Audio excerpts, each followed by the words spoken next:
Hi friends, நான் உங்கள் Ganesh Raghav and Naveen. இன்றைக்கி நம்ம கன்னியாகுமரி மாவட்டத்தில் நாகர்கோயிலில் இருக்கோங்க.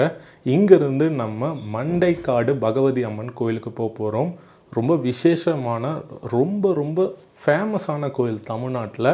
இந்த கோயிலுக்கு பின்னாடி ரொம்ப அதிசயமான விஷயங்கள்லாம் இருக்குது. வித்தியாசமான கோயில்னு நான் சொல்லணும். இந்த வீடியோவை முழுக்க பாருங்கள். அந்த கோயில் பற்றியான முழு விவரமும் நீங்கள் தெரிஞ்சுப்பீங்க. வாங்க அந்த கோயிலுக்கு போகலாம். இந்த மண்டைக்காடு பார்த்திங்கன்னா நாகர்கோயிலேருந்து 21 கிலோமீட்டர் இருக்குங்க. இங்கேருந்து ஃப்ரீக்வெண்ட்டாக பஸ்ஸும் இந்த ஊருக்கு இருக்கான். ரொம்ப ஃபேமஸான கோயில். ஃபார் கேரளாவில் இருக்கிறவங்களுக்கும் சரி, இங்கே தமிழ்நாட்டில் இருக்கிறவங்களுக்கும் சரி. பீச் பக்கத்தில் இருக்கிற ஒரு கோயிலுங்க. அது ஒரு சிறப்பம்சம். இன்னொரு சிறப்பம்சம், அந்த அம்மனே ஒரு சிறப்பம்சம் தான். அது என்னன்னு நான் கோயிலுக்கு போய் சொல்கிறேன். கோயில் டைமிங் பார்த்திங்கன்னா கூகுள் மேப்பில் பார்த்த வரைக்கும் காலையில் 6லேருந்து நைட்டு 9ன்னு போட்டிருந்தாங்க. மதியம் க்ளோசிங் டைம் தான், என்னன்னு போடவே இல்லை. சரி 4 மணிக்கு இருக்கும் அப்படின்னு சொல்லிட்டு ஓப்பனிங் டைம் இல்லை, க்ளோஸ் பண்ணாமலே இருக்காங்களா அதுவும் தெரில. க்ளோஸ் பண்ணால் கண்டிப்பாக 4 மணிக்கு திறந்துருவாங்கன்ற நம்பிக்கையில் நாம் போயிட்டுருக்கோம். இன்னும் சரியாக 1 கிலோமீட்டருங்க. அந்த பக்கம் பீச்சு.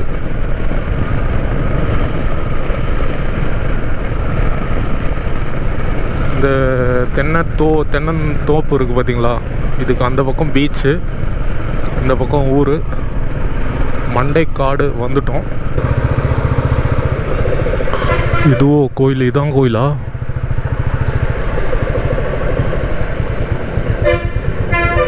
கோயில் மூடி தான் இருக்குது.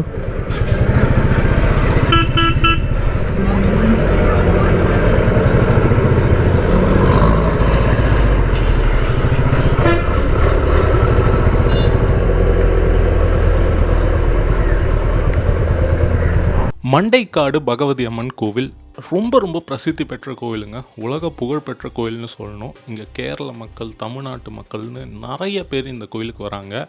இந்த கோவில் நம்ம போகும்பொழுது நடை திறக்கப்படாமல் இருந்தது. 5 மணிக்கு தான் திறக்கப்படும் அப்படின்னு சொன்னாங்க. சரி, நம்ம கோயிலுக்கு பக்கத்தில் இருக்க பீச்சுக்கு போகலான்னு போனோம். அதுவும் ரொம்ப ஸ்பெஷலான ஸ்பாட். இந்த இடத்துல ரொம்ப சின்ன பீச் தான், ஆனால் ரொம்ப அழகான பீச். அங்கே கொஞ்சம் நேரம் டைம் ஸ்பெண்ட் பண்ணிவிட்டு நம்ம திரும்பி கோயிலுக்கு வந்தோம்.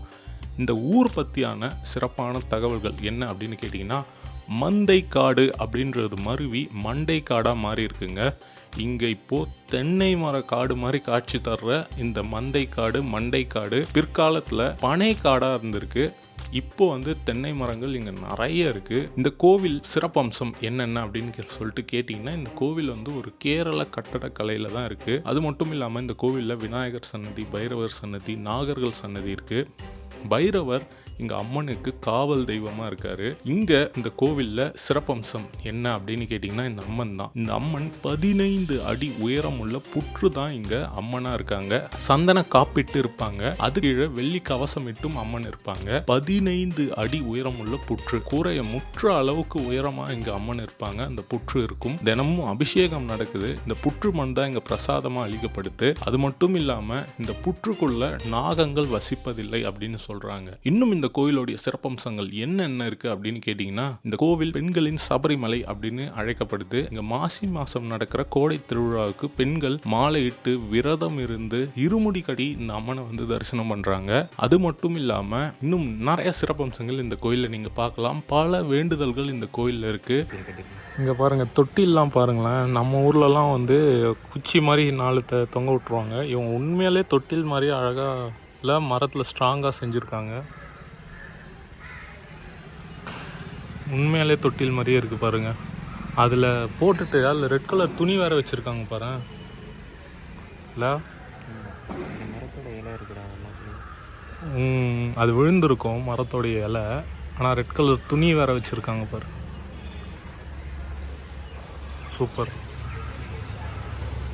இந்த கோயிலில் இந்த அம்மன் எப்படி வந்தாங்க அப்படின்னு கேட்டிங்கன்னா, காஞ்சி சங்கராச்சாரியாருடைய ஒரு சீடர் இங்கே ஒரு ஸ்ரீ சக்கரத்தை வச்சு அதுக்கு பூஜை பண்ணியிருக்காரு. அந்த சக்கரத்துக்கு மேலே தான் இந்த புற்று வளர்ந்து இருக்கு. இந்த புற்றை யாரும் கண்டு கொள்ளாத காலகட்டத்தில் ஒரு சிறுவன் இங்கே வந்து விளையாடும் போது அந்த புற்றுல பட்டு அந்த புற்றுல இருந்து ரத்தம் வர ஆரம்பிக்குது.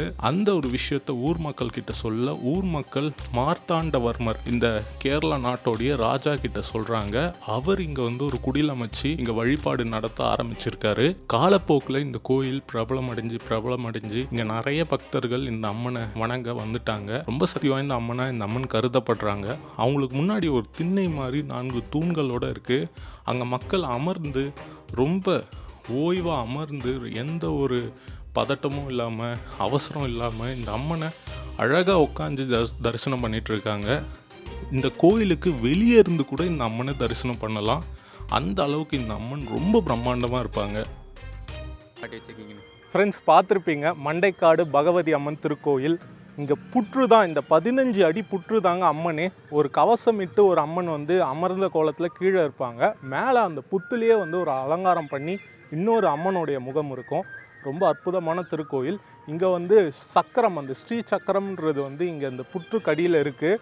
அது அப்படியே அங்கே புற்று மேலே எழும்பி இருக்குது. ஒரு சிறுவன் வந்து இங்கே விளையாடும்பொழுது அந்த புற்றில் இடிபட்டு அந்த புற்றுக்கு ரத்தம் வந்திருக்கு. அதை இங்கே இருக்கிற கேரள மன்னர்கிட்ட சொல்லியிருக்காங்க. அந்த மன்னர் வந்து இங்கே கோயில் கட்டியிருக்காரு. ஒரு கூரை மாதிரி அமைச்சு வழிபட்டிருக்காங்க. அதுக்கப்புறமா வந்து பார்த்திங்கன்னா படிப்படியாக இந்த கோயில் வந்து இவ்வளோ வளர்ந்துருக்குங்க. ரொம்ப ஃபேமஸான கோயில். ஹோப்ஃபுல்லி இந்த வீடியோவில் இந்த கோயிலோடைய முழு விவரங்களும் உங்களுக்கு தெரிய வந்திருக்கும்னு நினைக்கிறேன். இந்த வீடியோவை நான் இங்கே முடிச்சுக்கிறேன். இதே மாதிரி இன்னொரு நல்ல வீடியோவுடன் சந்திக்கிறேன். Bye from Ganesh Raghav friends. Ganesh, Raghav and Naveen. Bye friends, bye.